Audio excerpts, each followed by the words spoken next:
ज्यादा की खरीदते हैं तो आपको उस पर टैक्स नहीं देना पड़ता। ये लॉ इंडिया में नहीं है, इसलिए ये हमारे लिए वैलिड नहीं है। हमारे यहाँ एक सिमिलर टाइप का लॉ है जो कैपिटल गेन एग्जेम्पशन सेक्शन 54 में आता है, और वो ये कहता है कि अगर आपके नाम पर कोई रेजिडेंशियल प्रॉपर्टी है, लेट्स से कि वो आपने 50 लाख में खरीदी थी, और अगर आप इस प्रॉपर्टी को बेच देते हैं 1 करोड़ में, यानी आपका प्रॉफिट हुआ 1 crore minus 50 lakh is equal to 50 lakh, यानी कि 50 लाख का। अब नॉर्मली हमें 50 लाख गेन पर टैक्स देना पड़ता है, लेकिन इस लॉ के अकॉर्डिंग अगर हम 2 करोड़ रुपए तक के प्रॉफिट से 1 या 2 रेजिडेंशियल प्रॉपर्टी खरीद लेते हैं तो हम टैक्स से बच सकते हैं। लेकिन इस लॉ का फायदा एक इंसान जिंदगी में एक ही बार उठा सकता है। आई होप कि आपको ये इंटरेस्टिंग बात सुनकर अच्छा लगा होगा। हम अपने गिगलर्स को हमेशा बाकियों से आगे ही रखना चाहते हैं।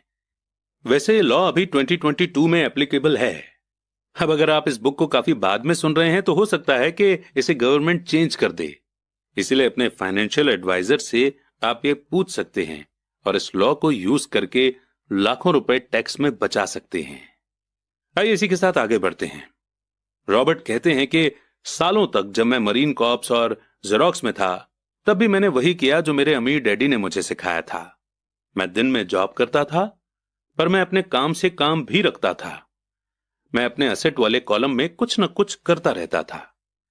मैं रियल एस्टेट और छोटे स्टॉक्स को खरीदता और बेचता रहता था।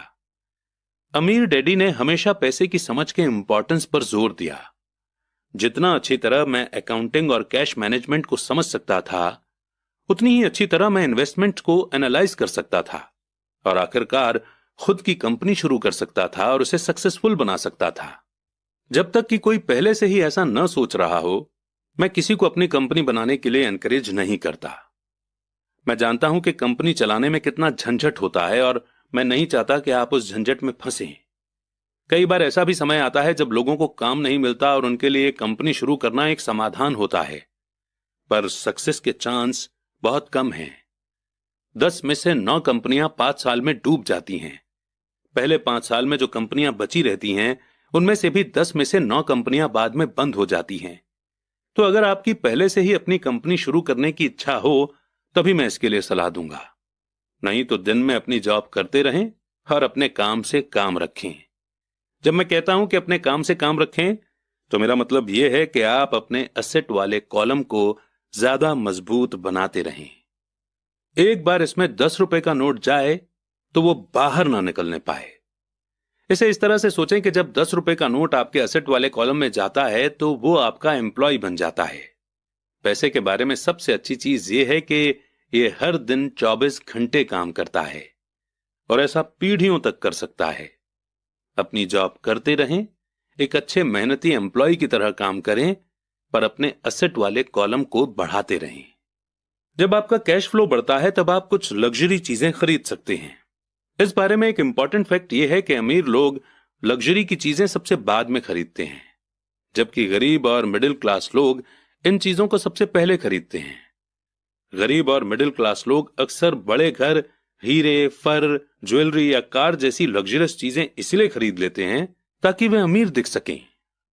वे अमीर दिखते हैं, पर असल में वे उधार के दलदल में गहरे धंसते चले जाते हैं।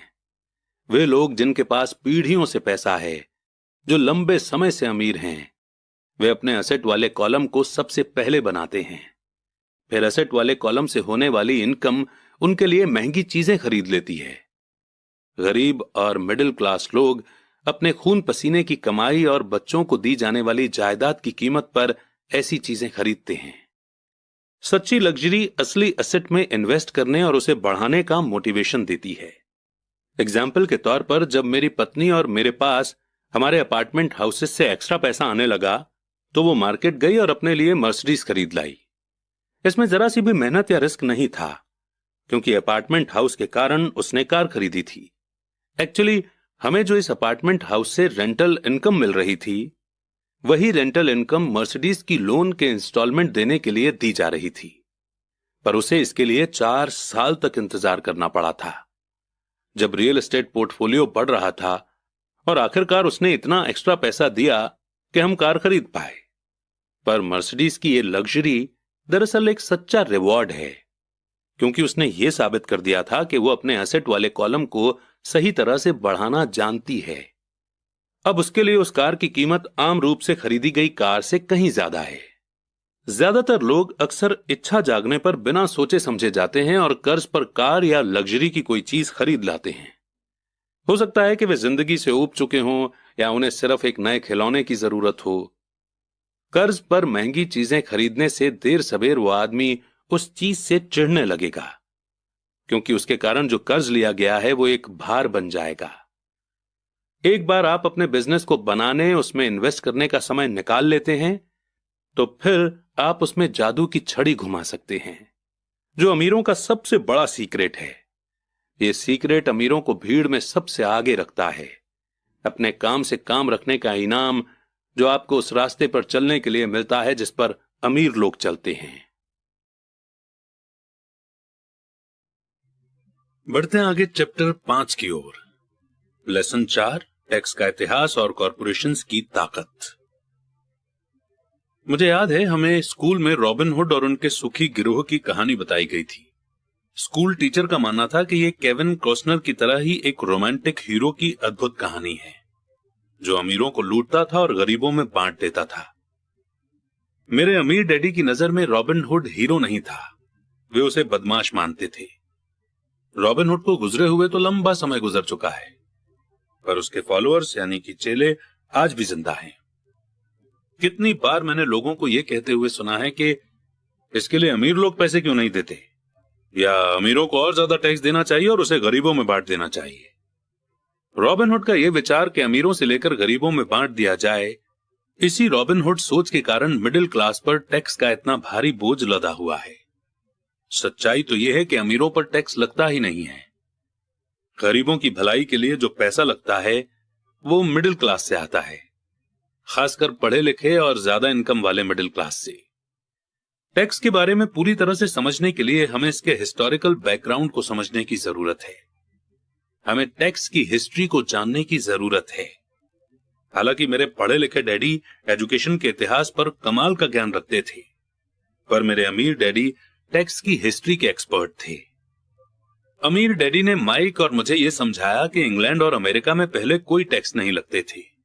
कभी कभार जंग का खर्च जुटाने के लिए कुछ समय के लिए टैक्स जरूर लगा करते थे। राजा या प्रेसिडेंट के बस कहने भर की देर थी और हर आदमी उसकी कही हुई बात मानकर अपना सहयोग देता था। ब्रिटेन में 1799 से 1816 से बीच नेपोलियन से जंग के समय टैक्स लगाया गया था, और अमेरिका में 1861 से 1865 के बीच हुए सिविल वॉर के खर्च को जुटाने के लिए टैक्स लगाया गया था। 1874 में इंग्लैंड ने इनकम टैक्स को अपने सिटीजन्स पर परमानेंट रूप से लगा दिया था। 1913 में कॉन्स्टिट्यूशन के 16th अमेंडमेंट के साथ ही अमेरिका में भी इनकम टैक्स परमानेंट रूप से लगा दिया गया। एक समय था जब अमेरिकी लोग टैक्स विरोधी हुआ करते थे। इंग्लैंड और अमेरिका दोनों को ही रेगुलर इनकम टैक्स के विचार को जनता के गले उतारने में लगभग 50 साल का समय लगा। अगर इंडिया की बात करें तो 1857 में मंगल पांडे के समय में जो मिलिट्री म्यूटिनी हुई थी, उसका खर्चा पूरा करने के लिए 1860 में सर जेम्स विलियम ने टैक्स की शुरुआत की थी। इन हिस्टोरिकल डेट से हमें यह नहीं पता चल पाता है कि दोनों ही मामलों में टैक्स शुरू से सिर्फ अमीरों पर लगाए गए थे। अमीर डैडी चाहते थे कि माइक और मैं इस बात को कभी नहीं भूलें। उन्होंने समझाया कि टैक्स का आइडिया पॉपुलर बना और उसे ज्यादातर लोगों ने सिर्फ इसलिए माना क्योंकि उन्हें यह बताया गया कि टैक्स अमीरों को सजा देने और मिडिल क्लास और गरीबों में मदद देने का जरिया है। इसी कारण पब्लिक ने टैक्स लॉ के सपोर्ट में वोट दिए और ये लॉ बन गया। हालांकि इसका मकसद अमीरों को सजा देना है, पर दरअसल ये उन्हीं लोगों को सजा देता है जिन्होंने इसे सपोर्ट किया था, यानी गरीब और मिडिल क्लास। एक बार गवर्नमेंट ने पैसे का स्वाद चख लिया तो उसकी भूख बढ़ती गई। अमीर डैडी ने कहा, तुम्हारे डैडी और मैं पूरी तरह से विरोध में हैं। वो एक गवर्नमेंट ब्यूरोक्रेट हैं और मैं एक पूंजीपति यानी कि कैपिटलिस्ट हूं। हमें अपोजिट व्यवहार के कारण पैसे मिलते हैं और हमारी सक्सेस अलग अलग स्टैंडर्ड पर तौली जाती है। उन्हें पैसा खर्च करने और लोगों को काम देने के लिए पैसे दिए जाते हैं। वे जितना ज्यादा खर्च करते हैं और जितना ज्यादा लोगों को काम पर रखते हैं, उनका ऑर्गेनाइजेशन उतना ही बड़ा होता जाता है।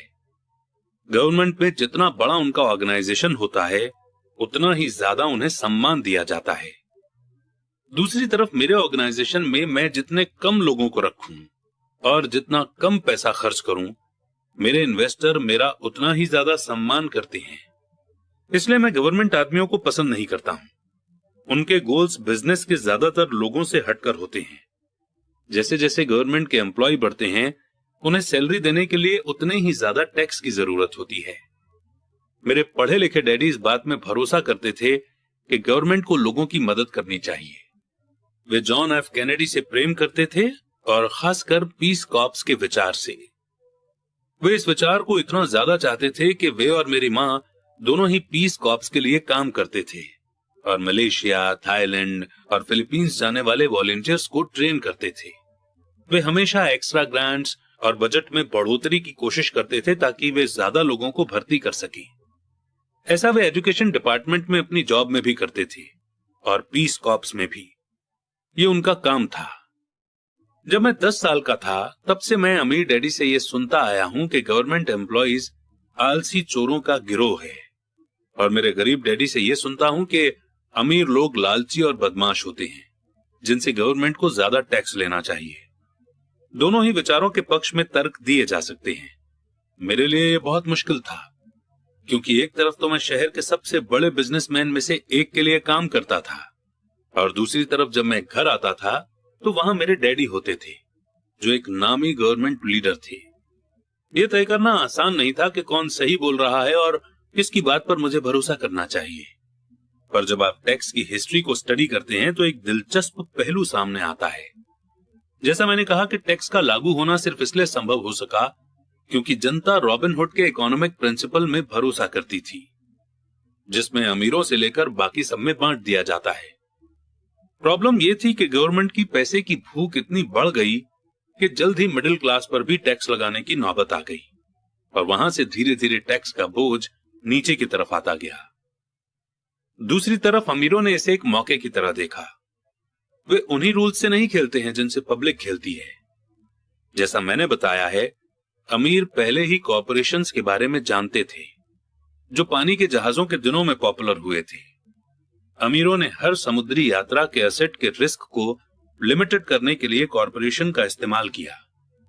अमीर लोग हर समुद्री यात्रा के लिए पैसे जुटाने के लिए कॉर्पोरेशन में अपना पैसा डालते थे।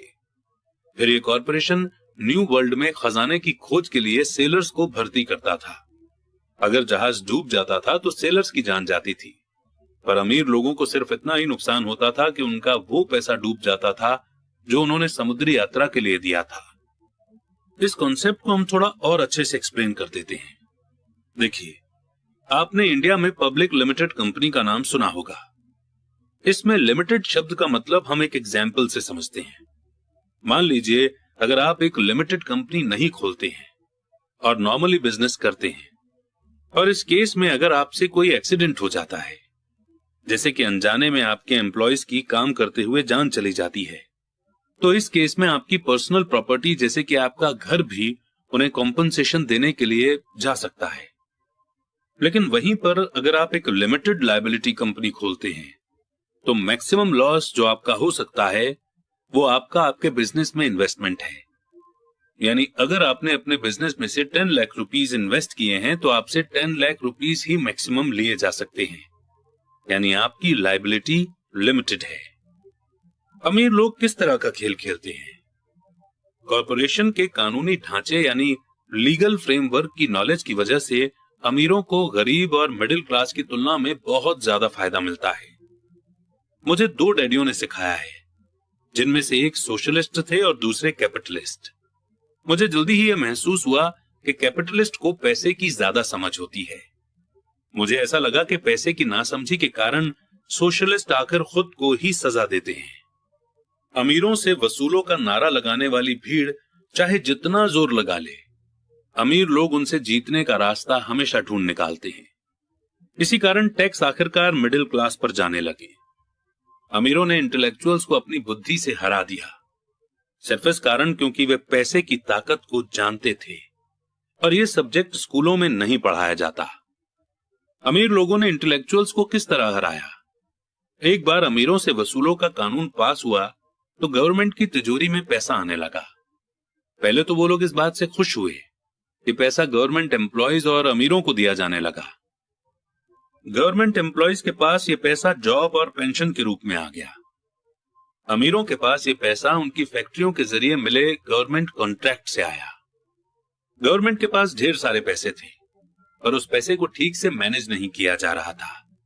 दूसरे शब्दों में, अगर आप एक गवर्नमेंट एम्प्लॉय हैं और अगर किसी एक साल गवर्नमेंट ने आपको कुछ पैसे दिए हैं काम करवाने के लिए, लेट्स से कि आप एक सिविल इंजीनियर हैं और आपको एक बिल्डिंग बनाने के लिए 10 करोड़ रुपए दिए गए। अगर आप इन पैसों को पूरा खर्च नहीं कर पाते हैं तो अगली बार आपके डिपार्टमेंट को कम पैसे दिए जाएंगे। इसीलिए एक गवर्नमेंट एम्प्लॉय हमेशा कोशिश करेगा कि वो सारा पैसा खर्च करे, बेशक उतने पैसों की असली में जरूरत भी ना हो। दूसरी तरफ बिजनेस में पैसे बचाने के लिए इनाम मिलता है और ऐसा करने पर आपको काबिल माना जाता है। जब बढ़ते हुए गवर्नमेंट खर्चों का ये साइकिल चलता रहा तो पैसे की मांग बढ़ी और अमीरों से टैक्स वसूलों के विचार में अब कम अमीर लोगों को भी शामिल कर लिया गया और इस तरह गवर्नमेंट इतनी नीचे आ गई कि वे गरीब और मिडिल क्लास लोग भी टैक्स के दायरे में आ गए जिन्होंने इसके लिए वोट दिए थे। सच्चे कैपिटलिस्ट यानी कि पूंजीपतियों ने बचने का तरीका खोजने के लिए अपनी पैसे की समझ का इस्तेमाल किया। वे कॉरपोरेशन की सुरक्षा में चले गए, यानी कि वो प्राइवेट लिमिटेड कंपनीज खोलने लग गए जिसके लिए टैक्स रूल्स अलग थे। कॉरपोरेशन अमीर लोगों को सुरक्षा देता है, पर कई लोग जिन्होंने कभी कॉरपोरेशन नहीं बनाया ये नहीं जानते कि कॉरपोरेशन जैसी भी कोई चीज होती है। मैक्सिमम लोग कंपनीज यानी कॉरपोरेशन को बड़ी बिल्डिंग समझते हैं, लेकिन ये सिर्फ फाइल का एक फोल्डर होता है जिसमें कुछ लीगल डॉक्यूमेंट होते हैं और जो स्टेट गवर्नमेंट की एजेंसी में रजिस्टर होकर किसी वकील के ऑफिस में रखा होता है। ये कोई बड़ी बिल्डिंग नहीं होती जिसके बाहर कॉरपोरेशन का नाम लिखा होता है। ये कोई फैक्ट्री या लोगों का ग्रुप भी नहीं होता।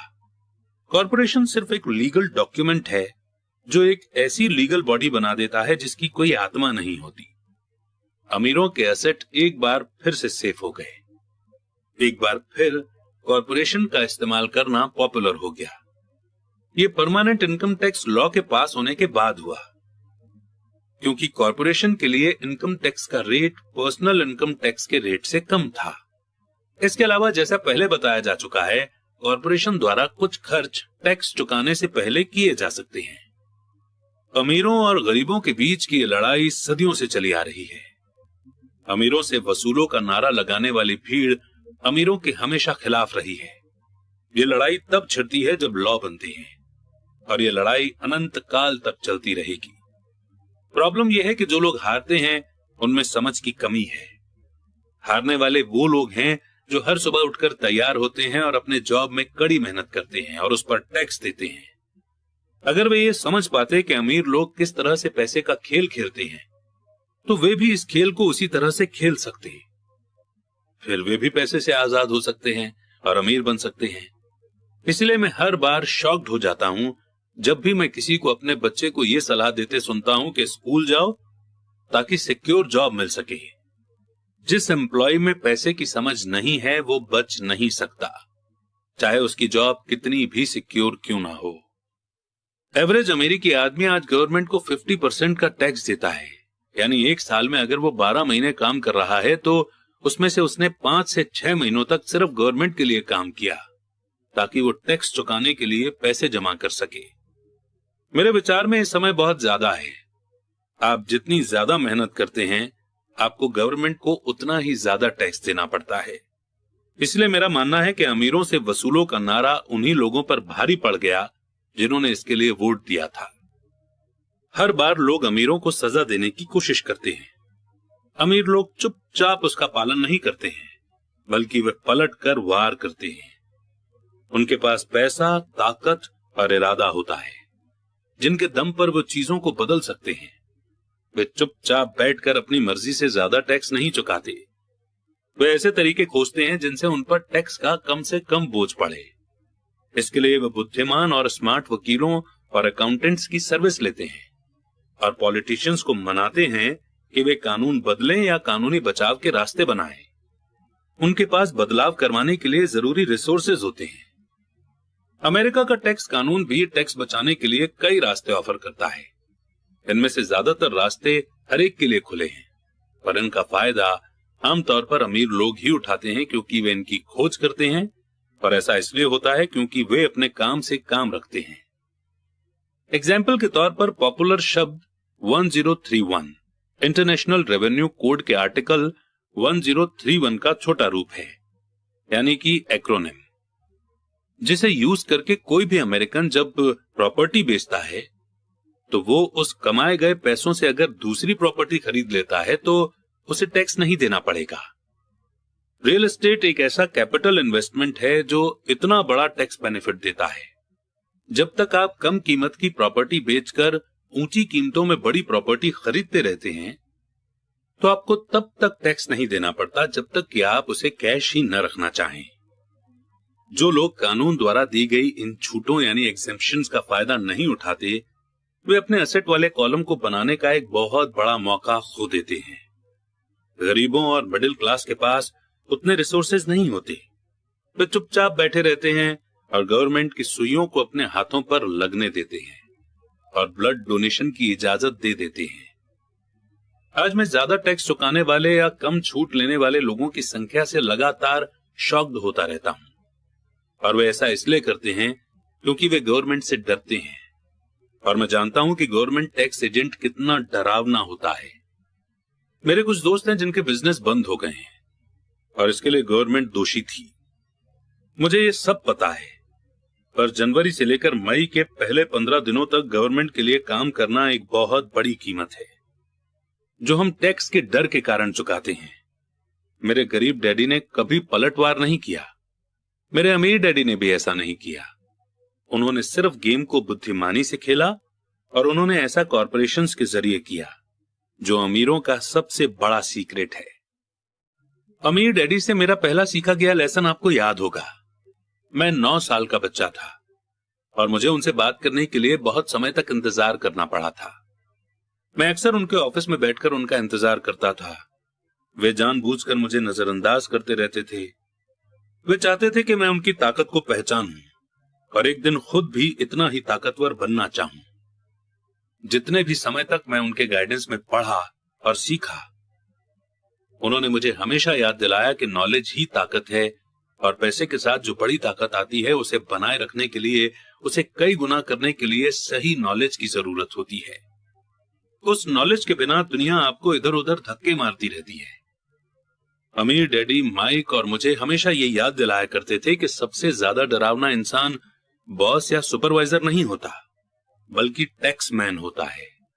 अगर आप उसे मौका देते हैं तो टैक्समैन हमेशा आपसे से ज्यादा टैक्स वसूल कर लेगा। मैं पैसे के लिए काम न करूं, मेरा यह पहला लेसन दरअसल ताकत के बारे में है।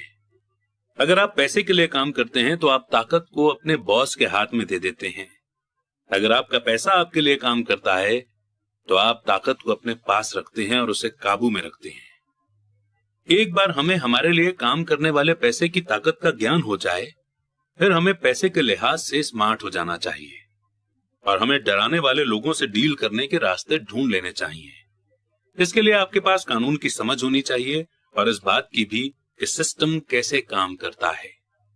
अगर आपके पास नॉलेज नहीं है तो आपको आसानी से डराया जा सकता है। अगर आप जानते हैं कि आप क्या बात कर रहे हैं तो आपके पास बचने का मौका होता है।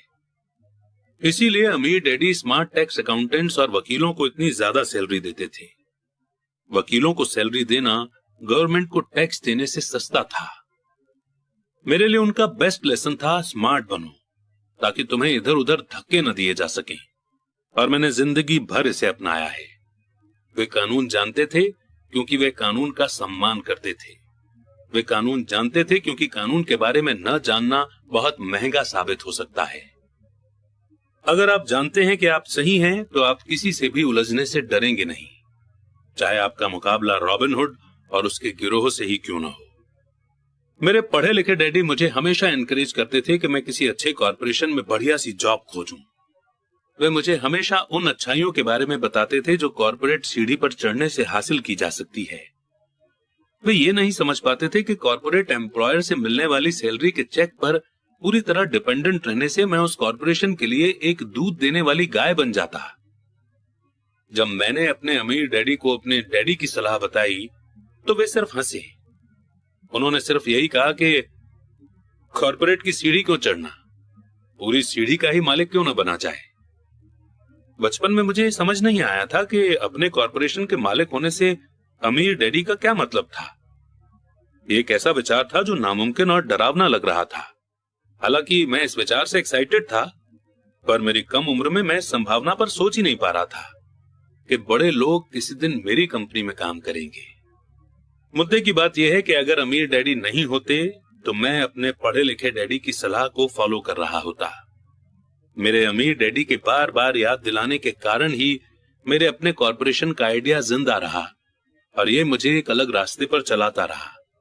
जब मैं 15 या 16 साल का था तो मैं ये जानता था कि मैं उस रास्ते पर नहीं चलने वाला जो मेरे पढ़े लिखे डैडी ने बताया है।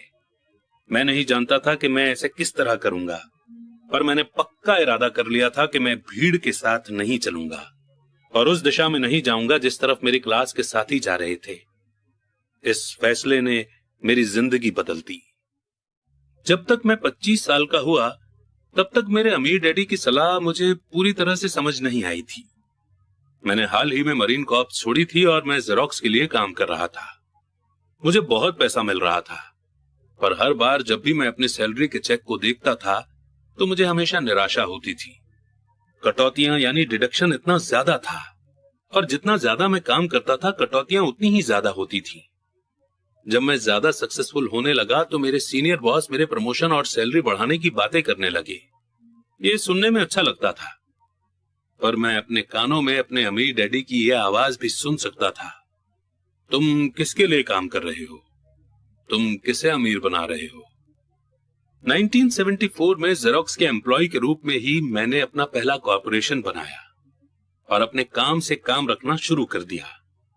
पहले से ही मेरे एसेट वाले कॉलम में कुछ प्रॉपर्टी मौजूद थी, पर अब मैंने ठान लिया था कि उन्हें ज्यादा बढ़ाया जाए।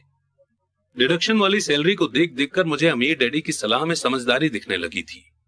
अगर मैं अपने पढ़े लिखे डैडी की सलाह पर चलता तो मुझे अपना भविष्य साफ नजर आ रहा था। कई एम्प्लॉयर ये अनुभव करते हैं कि अगर एम्प्लॉय अपने काम से काम रखें तो ये उनके बिजनेस के लिए बुरा होता है। मुझे विश्वास है कि ऐसा कुछ लोगों के साथ हो सकता है, पर मेरे साथ ऐसा नहीं हुआ था। एक बार मैंने अपने काम से काम रखने की ठान ली और अपने एसेट बढ़ाना शुरू कर दिए तो मैं एक बेहतर एम्प्लॉय बन गया। मेरे पास अब एक गोल था। मैं सुबह जल्दी आ जाता था और मेहनत से काम करता था और इस तरह ज्यादा से ज्यादा पैसे कमाता था ताकि मैं उसे रियल एस्टेट में इन्वेस्ट कर सकूं। हवाई में उस समय कीमतें तेजी से बढ़ रही थी और वहां किस्मत चमकाई जा सकती थी। जितना ही ज्यादा मुझे यह लगा कि वहां इन्वेस्टमेंट की संभावनाएं हैं, उतनी ही ज्यादा जेरोक्स मशीनें मैंने बेची।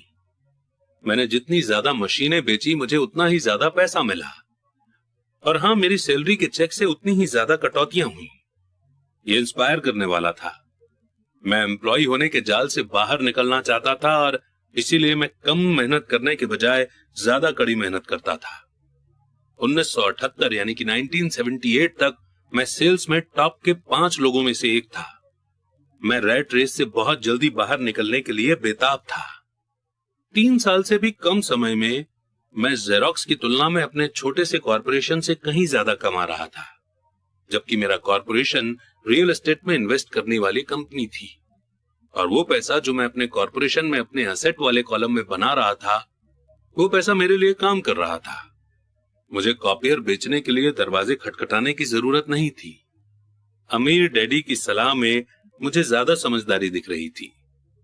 जल्दी ही मेरी प्रॉपर्टी से आने वाला कैश फ्लो इतना ज्यादा हो गया कि मेरी कंपनी ने मेरे लिए मेरी पहली कार खरीद दी।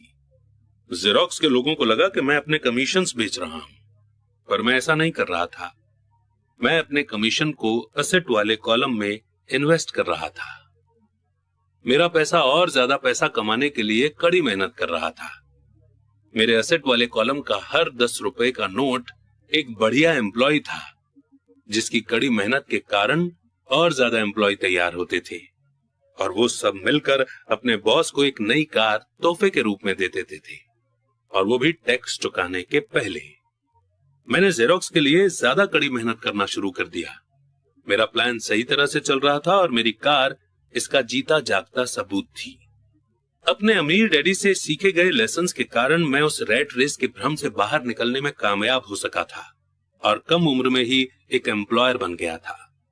ये पैसे की समझ से ही संभव हुआ था। इस फाइनेंशियल नॉलेज के बिना, जिसे मैं फाइनेंशियल आईक्यू कहूंगा, फाइनेंशियल इंडिपेंडेंस के रास्ते में बहुत ज्यादा मुश्किलें आई होती। अब मैं फाइनेंशियल सेमिनारों में दूसरों को इस आशा के साथ सिखाता हूं ताकि मैं उनके साथ अपना ज्ञान बांट सकूं। जब भी मैं लेक्चर देता हूं तो मैं लोगों को यह याद दिलाता हूं कि फाइनेंशियल आईक्यू एक्सपर्टीज के 4 बड़े फील्ड से आने वाले नॉलेज से बनता है।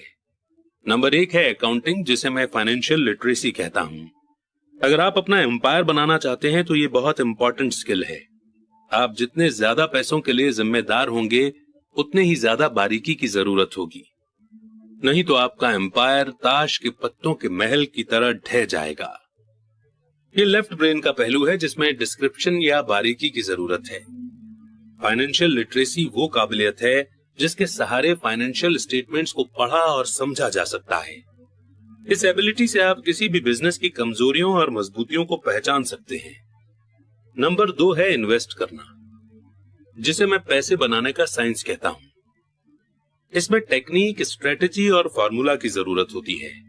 ये ब्रेन का राइट पहलू है, यानी कि क्रिएटिव पहलू। नंबर 3 है मार्केट की समझ, डिमांड और सप्लाई का साइंस, यानी कि मार्केट के टेक्निकल पहलुओं को जानने की जरूरत है जो कि इमोशंस द्वारा चलाए जाते हैं। मार्केट का दूसरा एलिमेंट इन्वेस्टमेंट की फंडामेंटल या फाइनेंशियल समझ है।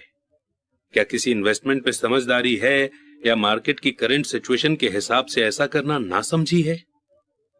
कई लोग ये सोचते हैं कि मार्केट को समझना या इन्वेस्टमेंट के कॉन्सेप्ट बच्चों को समझ नहीं आएंगे क्योंकि ये कॉम्प्लेक्स होते हैं। वे ये नहीं देख पाते कि बच्चे इन सब्जेक्ट्स को एक्सपीरियंस से समझ लेते हैं। जो लोग एल्मो डॉल के बारे में नहीं जानते होंगे, उनके लिए ये एक सीसम स्ट्रीट कैरेक्टर थी, जिसे क्रिसमस के पहले बच्चों में खूब प्रमोट किया गया था। लगभग सभी बच्चे इसे खरीदना चाहते थे और अपनी क्रिसमस की लिस्ट में उन्होंने इसे सबसे ऊपर रखा था। पर क्रिसमस के लिए इसका एडवर्टीजमेंट करने के बाद जब ये मार्केट से गायब हो गई तो कई लोग ये सोचने लगे कि कंपनी ने जानबूझकर तो इसे गायब नहीं कर दिया है। इसकी डिमांड बहुत ज्यादा थी और सप्लाई बहुत कम, इसलिए मार्केट में भगदड़ और हड़बड़ी का माहौल बन गया। स्टोर्स में जब खरीदने के लिए कोई डॉल नहीं बची तो दुकानदारों और दूसरे खिलौने बनाने वालों ने इसमें प्रॉफिट कमाने का मौका देखा। जिन्हें डॉल नहीं मिल पाई थी, वे बेचारे मम्मी डैडी क्रिसमस के लिए कोई दूसरा खिलौना खरीदने के लिए मजबूर हो गए। टिकल मी एल्मो डॉल की ये जबरदस्त पॉपुलैरिटी मेरी समझ में नहीं आई, पर यह डिमांड और सप्लाई के इकोनॉमिक्स का बढ़िया एग्जाम्पल है। यही बात स्टॉक, बॉन्ड, रियल एस्टेट और बेसबॉल कार्ड मार्केट पर भी अप्लाई होती है। नंबर 4 है कानून के तौर तरीकों की नॉलेज। पर अकाउंटिंग, इन्वेस्टिंग और मार्केट की टेक्निकल स्किल्स के सहारे कॉर्पोरेशन का इस्तेमाल जबरदस्त ग्रोथ दे सकता है। कोई भी आदमी जिसे कॉर्पोरेशन द्वारा दिए जाने वाले टैक्स बेनिफिट्स और सुरक्षा की नॉलेज हो, वो बहुत ज्यादा तेजी से तरक्की कर सकता है और अमीर बन सकता है, जो किसी एम्प्लॉय या छोटे बिजनेस के मालिक के लिए संभव नहीं है। इसमें उतना ही फर्क है जितना पैदल चलने वाले और उड़ने वालों में होता है। ये फर्क बहुत ज्यादा हो जाता है जब हम इसे लॉन्ग टर्म असेट के कॉन्टेक्स्ट के रूप में देखते हैं। Number 1, tax benefit.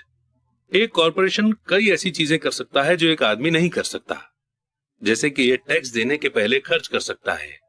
ये एक्सपर्टीज का एक ऐसा फील्ड है जो बहुत एक्साइटिंग है, पर इसमें अंदर तक घुसना तब तक जरूरी नहीं है जब तक कि आपका बिजनेस या एसेट बहुत बड़ा ना हो। एम्प्लॉय कमाते हैं और टैक्स चुकाते हैं और फिर जो बचता है उससे अपना खर्च चलाते हैं। एक कॉर्पोरेशन कमाता है, जितना खर्च कर सकता है करता है और फिर बची हुई रकम पर टैक्स चुकाता है। ये अमीरों द्वारा इस्तेमाल किया जाने वाला सबसे बड़ा कानूनी बचाव का रास्ता है। इन्हें बनाना आसान है और बहुत ज्यादा महंगा नहीं है, बशर्ते कि आपके पास अपने खुद के इन्वेस्टमेंट हो जो अच्छा कैश फ्लो दे रहे हो। एग्जाम्पल के तौर पर अपने कॉर्पोरेशन का फायदा ये है कि अगर आपको घूमने जाने का मन है और आपको स्विट्जरलैंड घूमने जाना है, तो स्विट्जरलैंड में लोग बोर्ड मीटिंग रख लेते हैं ताकि खर्चा कंपनी दे। कार का पेमेंट, इंश्योरेंस, रिपेयर वगैरह कंपनी खर्च में डाल दिए जाते हैं। हेल्थ क्लब की मेंबरशिप भी कंपनी खर्च है। ज्यादातर रेस्टोरेंट्स के डिनर भी पार्शियल एक्सपेंसेस हैं और ऐसे भी बहुत से खर्च हैं जो टैक्स चुकाने के पहले किए जाते हैं। 2. कानूनी मुकदमों से सुरक्षा। हम एक लीगल सोसाइटी में रह रहे हैं। हर आदमी आपसे फायदा चाहता है।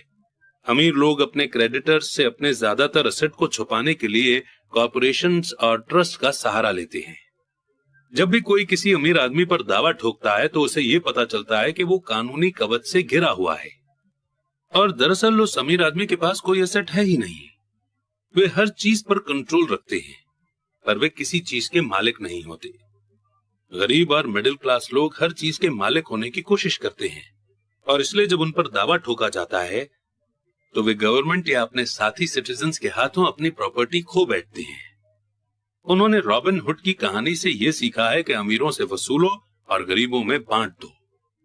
इस बुक का मकसद ये नहीं है कि कॉर्पोरेशन बनाने का तरीका बताया जाए, पर मैं कहूंगा कि अगर आपके पास किसी तरह की लीगल प्रॉपर्टी हो तो आप जितनी जल्दी हो सके कॉर्पोरेशन द्वारा दिए जाने वाले फायदों और सुरक्षा के बारे में जान लें। इस टॉपिक पर कई किताबें लिखी गई हैं जो इन फायदों के बारे में डिटेल में बताती हैं और कॉर्पोरेशन बनाने के लिए जरूरी स्टेप्स को भी समझाती हैं। एक बुक खास तौर पर बहुत अच्छी है जिसका नाम है थिंक एंड ग्रो रिच। ये बुक कॉर्पोरेशंस की ताकत को बखूबी बताती है। फाइनेंशियल आईक्यू दरअसल कई स्किल्स और क्वालिटीज को मिलाकर बनता है। मैं तो यही कहूंगा कि ये ऊपर बताई गई 4 टेक्निकल स्किल्स का कॉम्बिनेशन है जो बेसिक फाइनेंशियल नॉलेज का आधार है। अगर आप बहुत ज्यादा पैसा कमाना चाहते हैं तो इन स्किल्स के कॉम्बिनेशन से आपका फाइनेंशियल नॉलेज बहुत ज्यादा बढ़ जाएगा। इन शॉर्ट, कॉर्पोरेशन के मालिक अमीर लोग पहले कमाते हैं, फिर खर्च करते हैं, फिर टैक्स चुकाते हैं। कॉर्पोरेशन में काम कर रहे मिडिल क्लास या एम्प्लॉइज पहले कमाते हैं, फिर पहले टैक्स देते हैं और फाइनली बचे हुए पैसों को खर्च करते हैं। आपकी पूरी फाइनेंशियल स्ट्रेटेजी के लिए हम आपके एसेट के चारों तरफ कॉर्पोरेशन का कवच लपेटने की बहुत ज्यादा सलाह देते हैं। और इस चैप्टर और इस लेसन को कंप्लीट करने के बाद बढ़ेंगे आगे। नेक्स्ट लेसन यही है कि अमीर लोग पैसे को इन्वेंट करते हैं। तो अब शुरू करते हैं चैप्टर नंबर 6 जिसमें हमें सीखने को मिलेगा लेसन नंबर 5। अमीर लोग पैसे को इन्वेंट करते हैं। पिछली रात मैंने लिखना बंद किया और अलेक्जेंडर ग्राहम बेल के जीवन पर आधारित एक टीवी प्रोग्राम देखा। बेल ने टेलीफोन का पेटेंट करवाया था और उनकी नई खोज की बहुत डिमांड थी। क्योंकि उन्हें एक बड़ी कंपनी की जरूरत थी इसलिए वे उस समय की नामी कंपनी वेस्टर्न यूनियन के पास गए और उनसे कहा कि वे उनके पेटेंट और उनकी छोटी सी कंपनी को खरीद लें। वे पूरे पैकेज के $1 लाख चाहते थे। वेस्टर्न यूनियन के प्रेसिडेंट ने यह सुनते ही त्योरियां चढ़ा ली और प्रपोजल को यह कहकर ठुकरा दिया कि मांगी जाने वाली कीमत बहुत ज्यादा है। बाकी इतिहास है। $1 ट्रिलियन की इंडस्ट्री का जन्म हुआ और AT&T का जन्म हुआ। अलेक्जेंडर ग्राहम बेल की कहानी खत्म होने के बाद शाम की न्यूज आ रही थी। न्यूज में एक लोकल कंपनी के स्टाफ में कटौती के बारे में खबर थी। एम्प्लॉय नाराज थे और शिकायत कर रहे थे कि कंपनी के मालिक ज्यादती कर रहे हैं। फैक्ट्री के सामने एक 45 साल का जॉब से निकाला गया मैनेजर अपनी पत्नी और 2 बच्चों के साथ खड़ा था और सिक्योरिटी गार्ड से अंदर जाने की इजाजत मांग रहा था ताकि वो मालिकों से ये विनती कर सके कि उसे जॉब से न निकाला जाए। उसने हाल ही में एक मकान खरीदा था और उसे डर था कि उसे मकान बेचना पड़ेगा। सारे कैमरामैन उसे ही फोकस कर रहे थे और पूरी दुनिया इसे देख रही थी। ये कहने की जरूरत नहीं है कि इसने मेरा ध्यान खींच लिया।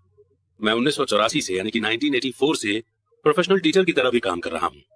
क्योंकि मैंने हजारों बच्चों को पढ़ाया है तो मैंने सभी में एक बात देखी जिसमें मैं भी शामिल हूँ। हम में बहुत ज्यादा पोटेंशियल होती है और हमें नेचर ने बहुत से गिफ्ट दिए होते हैं, पर जो चीज हम सभी को पीछे धकेलती है वो है खुद के बारे में डाउट। टेक्निकल जानकारी की कमी के कारण हम पीछे नहीं रहते बल्कि कॉन्फिडेंस की कमी के कारण हम पीछे रहते हैं। कई लोगों पर इसका असर ज्यादा होता है।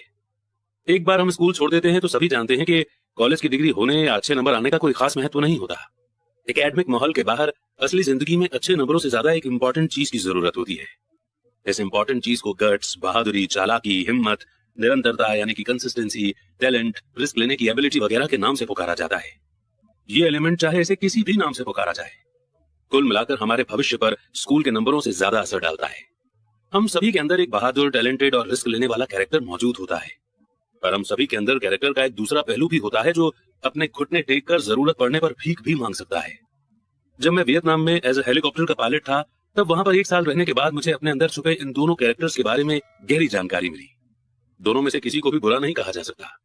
पर एक टीचर के रूप में मैंने ये जाना कि आदमी के टैलेंट के सबसे बड़े दुश्मन उसका बहुत ज्यादा डर और खुद की काबिलियत पर डाउट करना है। ये देखकर मुझे दुख होता था कि कई स्टूडेंट जवाब जानते थे पर उनमें जवाब देने की हिम्मत नहीं थी। असली जिंदगी में स्मार्ट लोग आगे नहीं बढ़ पाते हैं, बहादुर लोग आगे बढ़ जाते हैं। मेरे अनुभव के आधार से आपके फाइनेंशियल जीनियस के लिए टेक्निकल नॉलेज भी जरूरी है और हिम्मत भी। अगर आपको बहुत ज्यादा डर लगता है तो आपका टैलेंट दब जाता है। मेरी क्लास में मैं स्टूडेंट्स को बहुत एनकरेज करता हूं कि वे रिस्क लेना सीखें, बहादुर बने और अपने टैलेंट के द्वारा अपने डर को ताकत और बुद्धिमानी में बदल लें। कुछ लोगों के लिए यह प्रिंसिपल काम करता है जबकि कईयों को यह डरावना लगता है। मैंने ये भी जाना है कि ज्यादातर लोग पैसे के बारे में बहुत सेफ गेम खेलना पसंद करते हैं। मैंने ऐसे सवाल भी सुने हैं कि रिस्क क्यों लिए जाए, अपने फाइनेंशियल आईक्यू को डेवलप करने का झंझट क्यों उठाया जाए, मैं पैसे की समझ क्यों डेवलप करूं। और मैं जवाब देता हूं सिर्फ इसलिए ताकि आपके पास ज्यादा ऑप्शन हो। हमारे आगे बहुत बड़े बदलाव खड़े हुए हैं। जिस तरह मैंने इस चैप्टर की शुरुआत में young inventor Alexander Graham Bell की कहानी बताई थी, आगे आने वाले सालों में उनकी ही तरह कई और लोग होंगे। बिल गेट्स की तरह सैकड़ों लोग होंगे और दुनिया भर में हर साल माइक्रोसॉफ्ट जैसी बहुत सी सक्सेसफुल कंपनियां बनेगी और दिवालियापन, कंपनी बंद होने, स्टाफ निकालने जैसी बहुत सी घटनाएं भी होंगी। तो सवाल यह है कि आपको फाइनेंशियल आईक्यू डेवलप करने के झंझट में क्यों पड़ना चाहिए? इसका जवाब कोई और नहीं दे सकता, आप खुद दे सकते हैं। पर मैं आपको बता सकता हूं कि मैं ऐसा क्यों करता हूं। मैं ऐसा इसलिए करता हूं क्योंकि आज का युग सबसे ज्यादा एक्साइटिंग टाइम है। मैं चाहता हूं कि मैं बदलाव से डरने के बजाय उसका स्वागत कर सकूं। मैं चाहता हूं कि मैं लाखों करोड़ों बनाने के बारे में एक्साइटेड रहूं, न कि सिर्फ अपनी सैलरी बढ़ने के बारे में। आज का युग सबसे ज्यादा एक्साइटिंग समय है जो दुनिया के इतिहास में पहले कभी नहीं देखा गया है। कई पीढ़ियों के बाद लोग इस युग को याद करते हुए ये कहेंगे कि ये कितना ज्यादा दिलचस्प रहा होगा। इसे पुराने की मौत और नए के जन्म का युग कहा जाएगा। इस युग में बहुत उथल पुथल थी और एडवेंचर भी था। तो अपने फाइनेंशियल आईक्यू को डेवलप करने का झंझट क्यों उठाया जाए? क्योंकि अगर आप ऐसा करते हैं तो आप ज्यादा अमीर हो जाएंगे, और अगर आप ऐसा नहीं करते हैं तो आगे आने वाला समय आपके लिए डरावना होगा। उस समय आप बहादुरी से आगे बढ़ने वाले लोगों को सक्सेसफुल होते हुए देखेंगे और पुराने प्रिंसिपल से जकड़े रहने वाले लोगों को फेल होते हुए देखेंगे। 300 साल पहले जमीन ही प्रॉपर्टी एसेट हुआ करती थी, इसलिए जिस आदमी के पास जमीन थी उसके पास बहुत पैसा था। फिर फैक्ट्रियां आई, प्रोडक्शन शुरू हुआ और अमेरिका ने अपना दबदबा बना लिया। इंडस्ट्रियलिस्ट्स के पास पैसा और एसेट्स आने लगे। आज इंफॉर्मेशन का युग है, इसलिए जिस आदमी के पास जितनी ज्यादा और जल्दी इंफॉर्मेशन आ जाती है वो अमीर हो जाता है। प्रॉब्लम यह है कि इंफॉर्मेशन दुनिया भर में लाइट की स्पीड से उड़ रही है। इस नए एसेट को सीमाओं और दायरों में नहीं बांधा जा सकता जिस तरह जमीन या फैक्ट्रियों को बांधा जा सकता था। अब बदलाव ज्यादा तेज और बड़े होंगे। नए करोड़पतियों की संख्या में जबरदस्त बढ़ोतरी होगी। ऐसे भी लोग होंगे जो पीछे छूट जाएंगे। आज मैं इतने सारे लोगों को स्ट्रगल करते देखता हूं और ज्यादा कड़ी मेहनत करते हुए देखता हूं। और ऐसा सिर्फ इसलिए होता है क्योंकि वे पुराने विचारों को कसकर पकड़े रहते हैं। वे चाहते हैं कि चीजें उनके हिसाब से हों। वे बदलाव का विरोध करते हैं। मैं ऐसे लोगों को जानता हूं जिनकी जॉब छूट गई है, घर बिक गया है, और वे इसके लिए टेक्नोलॉजी या इकोनॉमी या अपने बॉस को दोष देते हैं। दुर्भाग्य से उन्हें यह महसूस ही नहीं होता कि वे भी प्रॉब्लम का कारण हो सकते हैं। पर विचार उनके सबसे बड़े दुश्मन बन जाते हैं। और ऐसा इसलिए होता है क्योंकि वे ये जान ही नहीं पाते कि जो विचार पुराने जमाने में एसेट था, आज इसलिए नहीं है क्योंकि जमाना आगे बढ़ चुका है। मैंने एक गेम बनाया है जिसका नाम है कैश फ्लो। एक दिन इस गेम की मदद से लोगों को फाइनेंशियल एजुकेशन दे रहा था। मेरा एक दोस्त किसी को अपने साथ लेकर आया ताकि वो भी सीख सके। मेरा दोस्त जिसे लेकर के आया था उसका हाल ही में तलाक हुआ था। तलाक के मुकदमे से उसे बहुत फाइनेंशियल लॉस हुआ था और वो अभी कुछ जवाब ढूंढ रही थी। उसके दोस्त को लगा कि शायद इस गेम से उसे कुछ सीखने मिलेगा। इस गेम को इस तरह से बनाया गया है ताकि लोग ये सीख सकें कि पैसा किस तरह काम करता है। खेलने के दौरान वे इनकम स्टेटमेंट और बैलेंस शीट के आपसी रिलेशन के बारे में सीखते हैं। वे सीखते हैं कि किस तरह दोनों के बीच कैश का फ्लो होता है और किस तरह हमें अपने एसेट बढ़ाने पड़ते हैं ताकि हर महीने हमें ज्यादा कैश मिलता रहे। एक बार आप इसे हासिल कर लेते हैं तो आप रैट रेस से बाहर निकल जाते हैं और फास्ट ट्रैक पर चल पड़ते हैं।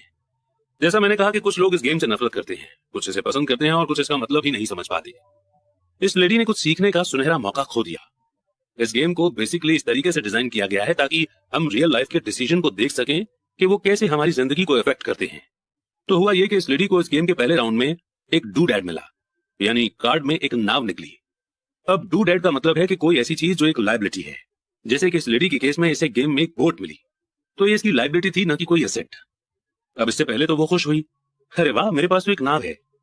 फिर जब उसके दोस्त ने बताया कि किस तरह ये बोट उसके इनकम स्टेटमेंट और बैलेंस शीट पर काम करती है तो वो नाराज हो गई क्योंकि उसे मैथ्स जरा भी पसंद नहीं था। जब उसका दोस्त इनकम स्टेटमेंट, बैलेंस शीट और मंथली कैश फ्लो के बारे में उसे समझाता रहा तो बाकी के प्लेयर शांति से इंतजार करते रहे। अचानक जब उसने ये जान लिया कि नंबर और फिगर किस तरह काम करते हैं तो उसे ये जानकर झटका लगा कि उसकी नाव उसे जिंदा खा रही है। बाद में गेम में उसे और डू डैड्स मिले। उसने गेम में कोई एसेट नहीं बनाया, जिसकी वजह से वो ये गेम हार गई। क्लास के बाद उसका दोस्त आया और उसने मुझे बताया कि वो बहुत बेचैन है। वो क्लास में इन्वेस्टमेंट के बारे में सीखने के लिए आई थी और उसे ये बहुत मूर्खतापूर्ण लग रहा था कि इतने बेकार के गेम को खेलने में इतना ज्यादा समय बर्बाद किया जाए। उसके दोस्त ने उसे समझाने की कोशिश की कि वो अपने अंदर झांक कर देखे कि क्या ये गेम उसके किसी अंदरूनी पहलू को उजागर कर रहा था। इस सुझाव पर उस औरत ने अपना पैसा वापस मांग लिया। उसने कहा कि यह विचार मूर्खतापूर्ण है कि कोई गेम किसी के अंदरूनी पहलू को उजागर करता है। उसका पैसा तुरंत वापस कर दिया गया और वो वापस चली गई। मैं 1984 से करोड़ों कमा रहा हूं, और सिर्फ इसलिए क्योंकि स्कूल सिस्टम वो नहीं सिखाता जो मैं सिखा रहा हूं। स्कूल में ज्यादातर टीचर भाषण देते हैं। अपने स्टूडेंट लाइफ में मुझे भाषणों से चिढ़ थी। मुझे बहुत जल्दी बोरियत हो जाती थी और मेरा दिमाग इधर उधर भटकने लगता था। 1984 में मैंने खेल खेल में एजुकेशन देना शुरू किया। मैंने बड़े स्टूडेंट्स को एनकरेज किया कि वे इस गेम को नॉलेज बढ़ाने के पहलू से देखें कि वे क्या जानते हैं और उन्हें क्या सीखना चाहिए। सबसे इंपॉर्टेंट बात यह है कि इस गेम से आदमी के व्यवहार पर भी रोशनी पड़ती है। ये एक इंस्टेंट फीडबैक सिस्टम भी है। टीचर लेक्चर दे, इसके बजाय गेम एक पर्सनल लेक्चर बन जाता है जो आपके लिए ही बनाया गया है। उस लेडी के दोस्त ने बाद में मुझे पूरी बात बताने के लिए फोन किया। उसने कहा कि उसकी दोस्त अब शांत है और शांत होने के बाद उसने गेम और अपने जीवन के बीच में कुछ आपसी कनेक्शन भी महसूस किए हैं। हालांकि उसके और उसके पति के पास असली जिंदगी में नाव नहीं थी, पर उनके पास बाकी सब चीजें थीं। वो अपने तलाक के बाद बहुत नाराज थी। उसका पति एक कम उम्र की औरत के साथ भाग गया था और 20 साल की शादीशुदा जिंदगी के बाद उनके पास दौलत के नाम पर बहुत कम सामान था। उनके बीच बांटने के लिए लगभग कुछ भी नहीं था। 20 साल की उनकी शादीशुदा जिंदगी में उन्होंने मजे तो बहुत किए, लेकिन सिर्फ लायबिलिटीज को लेकर और कोई एसेट नहीं बनाया। उसने ये महसूस किया कि फिगर्स पर उसका गुस्सा इनकम स्टेट और बैलेंस शीट पर इसलिए था क्योंकि वो उन्हें समझ नहीं पा रही थी। उसका ये मानना था कि पैसे का हिसाब किताब रखना आदमियों का काम है। वो घर संभालती थी और उसका पति पैसों को संभालता था। उसे अब ये पक्का भरोसा हो चुका था कि उनकी शादी के आखिरी 5 सालों में उसके पति ने उससे पैसे छुपाए थे। वो इस बात पर खुद से नाराज थी कि उसे ये पता ही नहीं चला कि पैसा कहां गया है, और ये भी पता नहीं चला कि उसका किसी दूसरी औरत के साथ रिश्ता बन चुका है। बोर्ड गेम की ही तरह दुनिया भी इंस्टेंट फीडबैक देती है। अगर हम ज्यादा ध्यान दें तो हम ज्यादा सीख सकते हैं। कुछ समय पहले की बात है, मैंने अपनी पत्नी से कहा कि धोबी ने मेरी पैंट को सिकोड़ दिया है। मेरी पत्नी धीमे से मुस्कुराई और उसने मेरे पेट में उंगली गड़ाते हुए बताया कि पैंट नहीं सिकुड़ा है, बल्कि कोई और चीज फैल गई है। मैं कैश फ्लो नाम का ये गेम हर प्लेयर्स को पर्सनल फीडबैक देने के हिसाब से तैयार किया गया है। इसका गोल आपको ऑप्शन देना है। अगर गेम में आपको नाव वाला कार्ड मिलता है तो ये आपको कर्ज में डाल देता है। तो सवाल ये उठता है कि अब आप क्या कर सकते हैं। आपके पास कितने फाइनेंशियल ऑप्शन मौजूद हैं। यही गेम का गोल है, प्लेयर्स को सोचना सिखाना ताकि वे नए और बहुत से फाइनेंशियल ऑप्शन बना सकें। मैंने 1000 से ज्यादा लोगों को यह गेम खेलते देखा है। वे लोग जो इस गेम की रैट रेस से सबसे जल्दी निकल जाते हैं, उन्हें नंबर्स की समझ होती है और उनके पास क्रिएटिव फाइनेंशियल दिमाग होता है। वे बहुत से फाइनेंशियल ऑप्शन को देख सकते हैं। जिन लोगों को सबसे ज्यादा समय लगता है वे ऐसे लोग होते हैं जिन्हें नंबर्स की समझ नहीं होती और जिन्हें प्रायः इन्वेस्टमेंट की ताकत का एहसास नहीं होता। अमीर लोग प्रायः क्रिएटिव होते हैं और सोच समझ कर रिस्क उठाते हैं। कैश फ्लो खेलने वाले कई ऐसे भी लोग होते हैं जो इस गेम में बहुत सा पैसा तो कमा लेते हैं, पर उन्हें यह पता नहीं होता कि वे इस पैसे का क्या करें। उनमें से ज्यादातर असली जिंदगी में भी फाइनेंशियल रूप से सक्सेसफुल नहीं होते। हर कोई उनसे आगे निकल जाता है, इस फैक्ट के बावजूद कि उनके पास पैसा होता है, और यही असली जिंदगी में भी होता है। अपने ऑप्शन को सीमित कर लेना पुराने विचारों से चिपके रहने की तरह ही है। हाई स्कूल के समय का मेरा एक दोस्त अभी 3 जॉब कर रहा है। 20 साल पहले वो मेरे सभी क्लास के साथियों में सबसे अमीर हुआ करता था। जब लोकल शुगर प्लांट बंद हुआ तो वो जिस कंपनी के लिए काम करता था वो भी बंद हो गई। उसके दिमाग में सिर्फ एक ही ऑप्शन था, और वो पुराना ऑप्शन था, कड़ी मेहनत करो। प्रॉब्लम ये थी कि उसे कोई बराबरी की जॉब नहीं मिल पाई। एक पुरानी कंपनी में उसे एक सीनियर की जॉब जरूर मिली थी। इसका नतीजा यह हुआ कि वो अभी जो काम कर रहा है वो उसकी योग्यता के बहुत नीचे के काम है, और इसलिए उसकी सैलरी कम है। उसे जिंदा रहने के लिए जितना पैसा चाहिए उतना कमाने के लिए उसे 3 जॉब करनी पड़ रही है। मैंने कैश फ्लो खेलने वाले लोगों को यह शिकायत करते सुना है कि सही मौका देने वाले कार्ड उनके पास नहीं आ रहे हैं, इसलिए वे जहां के तहां बैठे रहते हैं। मैं ऐसे लोगों को जानता हूं जो असल जिंदगी में भी ऐसा ही करते हैं।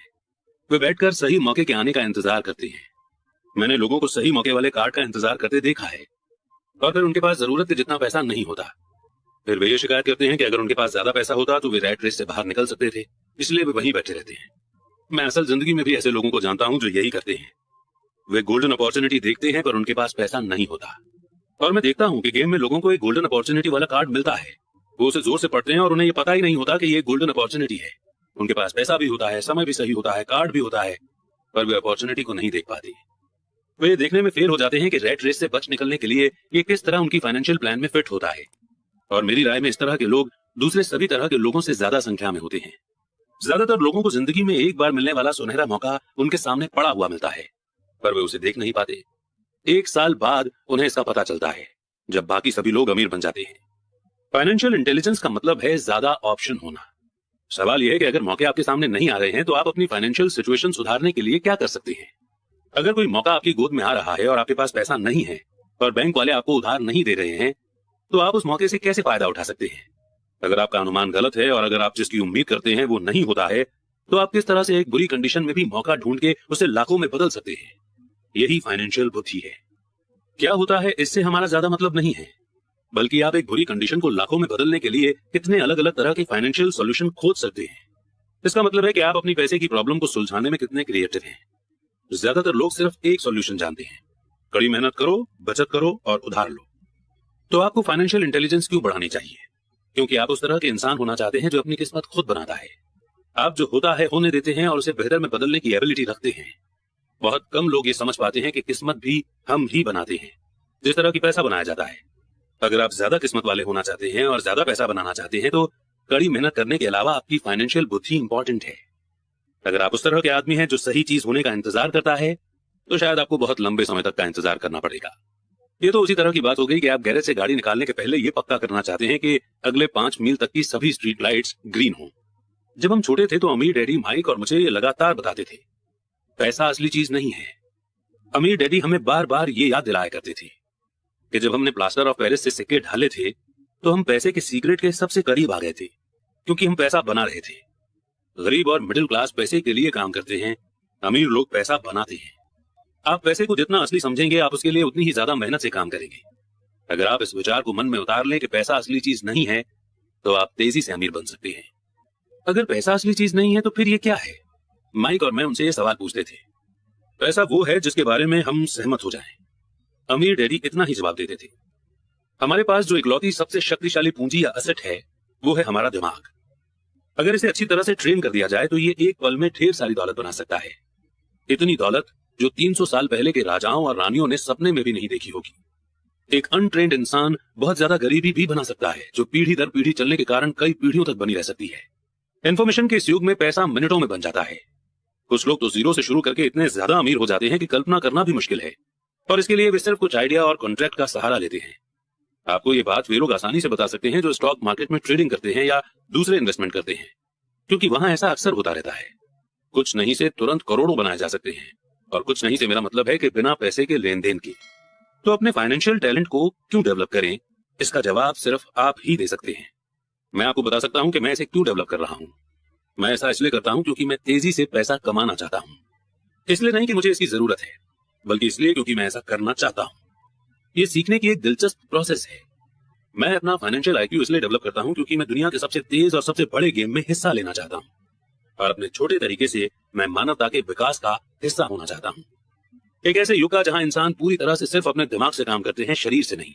इसके अलावा यहाँ ज्यादा एडवेंचर है, यहाँ पैसा है, यहाँ डर है, यहाँ मजा है। इसलिए मैं अपनी फाइनेंशियल इंटेलिजेंस में इन्वेस्ट करता हूं और अपने सबसे पावरफुल एसेट को डेवलप करता हूं। मैं बहादुरी से आगे बढ़ने वाले लोगों के साथ होना चाहता हूं। मैं पीछे रह जाने वाले लोगों के साथ नहीं रहना चाहता। मैं पैसा बनाने का एक आसान सा एग्जाम्पल देना चाहता हूं। 1990 के दशक की शुरुआत में फिनिक्स की इकोनॉमी बहुत बुरी थी। मैं good morning America TV serial देख रहा था जब एक फाइनेंशियल प्लानर आया और उसने निराश करने वाली भविष्यवाणियां करना शुरू कर दिया। उसकी सलाह थी, पैसे बचाओ, हर महीने $100 बचाएं और 40 सालों में आप भी करोड़पति बन सकते हैं। खैर, हर महीने एक फिक्स अमाउंट बचाना भी एक अच्छा विचार है। ये एक ऑप्शन है, और एक ऐसा ऑप्शन जिसे बहुत से लोग मान लेंगे। प्रॉब्लम यह है कि ऐसा करने से आदमी ये नहीं जान पाता कि उसके आसपास क्या हो रहा है। वो अपने पैसे में ज्यादा इंपॉर्टेंट बढ़ोतरी के मौकों का बड़ा फायदा नहीं उठा पाता। दुनिया उसके पास से गुजरकर आगे बढ़ जाती है। जैसा मैंने कहा, इकोनॉमी उस समय बहुत बुरे हाल में थी। इन्वेस्टर्स के लिए ये एक आइडियल मार्केट कंडीशन थी। मेरा काफी पैसा उस समय स्टॉक मार्केट और अपार्टमेंट हाउसेस में फंसा हुआ था। मेरे पास कैश में पैसा नहीं था क्योंकि हर कोई बेच रहा था, इसलिए मैं खरीद रहा था। मैं पैसे बचा नहीं रहा था, मैं इन्वेस्ट कर रहा था। मेरी पत्नी और मेरे पास $10 लाख से ज्यादा कैश थे, जो तेजी से बढ़ते हुए मार्केट में काम कर रहे थे। इन्वेस्टमेंट करने के लिए यह सबसे बढ़िया मौका था। इकोनॉमी की हालत डराने वाली थी। मैं बहुत छोटे छोटे इन्वेस्टमेंट के बारे में तो नहीं बता सकता, पर कई बड़ी बातें जरूर बताना चाहूंगा। वे घर जिनकी कीमत कभी 1 करोड़ रुपए होती थी, वो 75 लाख रुपए के हो गए थे। पर लोकल रियल एस्टेट ऑफिस में खरीदारी करने के बजाय मैंने दिवालिया वकील के ऑफिस या अदालत की सीढ़ियों पर खरीदारी करना शुरू किया। क्योंकि यहाँ पर हमें वो डील्स मिल जाती हैं जो कहीं नहीं मिलती। फॉर एग्जाम्पल, अगर किसी ने घर लोन पर लिया था और अब वो उसकी पेमेंट नहीं कर पा रहा है, तो बैंक सस्ते दाम पर वो घर बेचता है। और मैं इसी तरीके के घर खरीदना चाहता था। इन जगहों पर 75 लाख रुपए का घर 20 लाख रुपए या ऐसे भी कम में खरीदा जा सकता था। मैंने अपने दोस्त से 2 लाख रुपए का लोन लिया। 90 दिनों के इस लोन पर इंटरेस्ट 2000 रुपए था। मैंने वकील को कैशियर का चेक दिया। जब कॉन्ट्रैक्ट का प्रोसेस चल रहा था तब मैंने न्यूज़पेपर में एक ऐड दिया कि 75 लाख रुपए का घर सिर्फ 60 लाख रुपए में सेल पर है और किसी डाउन पेमेंट की जरूरत नहीं है। मेरा फोन धड़ाधड़ बजने लगा। पोटेंशियल बायर्स को छांटा गया और एक बार जब मकान कानूनी रूप से मेरे नाम हो गया तो सभी पोटेंशियल बायर्स को घर देखने की इजाजत दे दी गई। वो घर कुछ ही मिनटों में बिक गया। मैंने 25,000 रुपए की प्रोसेसिंग फी मांगी जो उन्होंने खुशी खुशी दे दी और इसके बाद कानूनी नाम बदलने का प्रोसेस शुरू हो गया। मैंने अपने दोस्त के 2 लाख के कर्ज में 2000 रुपए इंटरेस्ट मिलाकर उसे दे दिए। वो खुश था, घर खरीदने वाला खुश था, वकील भी खुश था और मैं भी खुश था। मैंने 20 लाख रुपए में खरीदे गए घर को 60 लाख रुपए में बेच दिया। मेरे पास खरीदार का शपथ पत्र यानी कि एफिडेविट था जिसने मेरे एसेट वाले कॉलम में 40 लाख रुपए जमा कर दिए थे। इस पूरे प्रोसेस में कुल 5 घंटे लगे थे। तो अब जबकि आप में पैसे की समझ आ चुकी है और आप नंबर्स को पढ़ सकते हैं, मैं आपको यह दिखाऊंगा कि किस तरह पैसे को इन्वेंट करके और पैसे बनाते हैं। मंदी के बाजार में अपने खाली समय में मैंने और मेरी पत्नी ने इस तरह के 6 डील निपटाए, जबकि हमारा ज्यादातर पैसा बड़ी प्रॉपर्टीज और स्टॉक मार्केट में फंसा हुआ था। हम खरीदने और बेचने के सौदों में अपने एसेट वाले कॉलम में 2 करोड़ रुपए बनाने में कामयाब हो गए थे और इस तरह साल की एस्टिमेटेड इनकम 19 लाख हो गई थी और इसका ज्यादातर हिस्सा हमारे प्राइवेट कॉर्पोरेशन द्वारा सुरक्षित था।